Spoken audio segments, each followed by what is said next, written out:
Hi అండి, welcome to దంటూస్ magic. ఇవాళ Amla rice ఎలా చేసుకోవాలో చూపించబోతున్నాను. ముందుగా ఉసిరికాయ పేస్ట్ ఉంటుంది కదా, నిలవ పచ్చడి, అది ఒక 1 కప్ తీసుకోవాలి. ఈ పేస్ట్ ఎలా చేసుకోవాలంటే మనకి ఉసిరికాయలు సీజన్లో దొరుకుతాయి కదా, అప్పుడు ఒక 1 కేజీ ఉసిరికాయలకి ఒక 150 గ్రాములు ఉప్పు పడుతుంది. అలాగే పసుపు కూడా ఒక 2-3 టేబుల్ స్పూన్ వేసుకుని మిక్సీ చేసుకోవాలి. ఇలా మిక్సీ చేసుకున్న పేస్ట్ మనకి ఎన్ని రోజులైనా నిలవ ఉంటుంది, పాడవదు. ఫ్రిడ్జ్లో పెట్టుకుంటే ఇలా ఎల్లోయిష్గానే ఉంటుంది, బయట పెట్టుకుంటే కొంచెం నల్లగా అవుతుంది కాబట్టి దీన్ని నల్ల పచ్చడి అని కూడా అంటారు. ఈ నిలవ పచ్చడి ఎలా చేసుకోవాలో నేను మీకు ఇంకొక వీడియో చేసి చూపిస్తాను.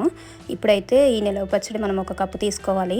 అలాగే పచ్చిమిర్చి ఒక 2, కొత్తిమీర ఒక 1 కప్పు తీసుకొని ఇంగువ కొంచెం వేసి కచ్చాపచ్చాగా మిక్సీ చేసుకోవాలి. ఉసిరికాయ మనకి హెల్త్కి చాలా మంచిది, ఎవరికైనా మంచిదండి, పెద్దవాళ్ళకి పిల్లలకి అందరికీ కూడాను.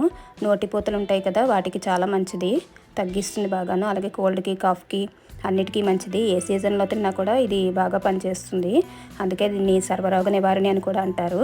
ఇలా కచ్చాపచ్చాగా మిక్సీ చేసుకునేది ఒక బౌల్లో తీసుకోవాలి. తర్వాత ఒక ప్యాన్ పెట్టుకొని నెయ్యి వేసుకోవాలి.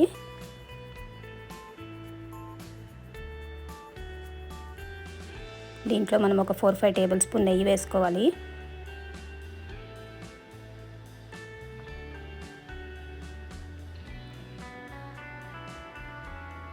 ఇప్పుడు దీంట్లో ఒక 1/2 కప్ జీడిపప్పు వేసుకుని ఫ్రై చేసుకోవాలి.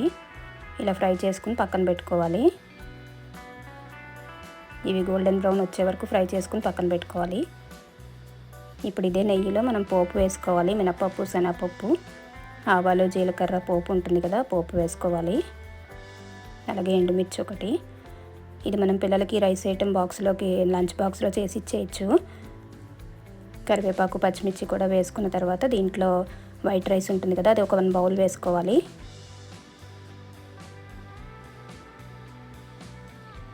చాలా టేస్టీగా ఉంటుంది కదా, పిల్లలు తినేస్తారు.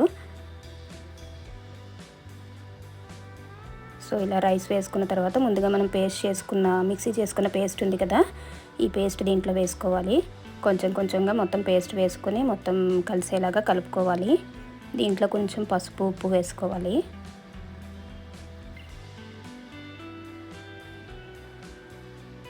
కలిపేసుకున్న తర్వాత దీంట్లో మనం ముందుగా వేయించుకున్న జీడిపప్పులు ఉన్నాయి కదా, అవి కూడా వేసుకుని కలిపేయాలి.